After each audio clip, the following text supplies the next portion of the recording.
Ассалаумағалейкум қазақ елі. Қазақтар саясатқа араласпағасын, ой қойш қайтесін, саясат керек емес деген әңгіменің кесірінен қайтыс болған соң органдарыңыз автомат түрде алынады.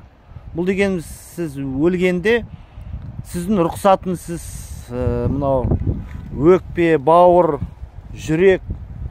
Ал енді бізде жемқор, бүкіл жер жемқор болғасын, мысалы, сіз әлі өлген жоқсыз, бірақ 10 мың доллар беріп өлді деп, сіздің бір дене мүшеңіз бір байдың баласына келетін шығар.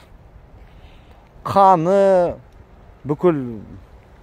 Сондықтан саясатқа араласпасаңыз, біз мынау халықаралық Ресей, Қытайдың колониясы болып, қысқасы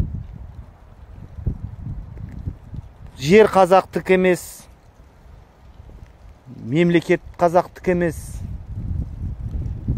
Енді саясатқа араласпасаңыз солай болады. Қазір мынау Айкөркем кішкентай қызды қаңтарда атып тастағанда, сол атқан әскер қызметкерін ақтап шықты. Неге? Өйткені ол системаны қорғады.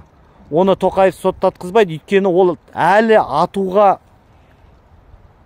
жарамды, әлі ол Тоқаевқа адал қызмет етеді. Әлі керек болса, ол жас қой 35-те. Әлі 20 жыл қатарда тұрады. Әлі қаншама қазақты бұйрық берсе, заңсыз бұйрық берсе де атып өлтіруге дайын. Сондықтан ойланыңдар, қазақтар.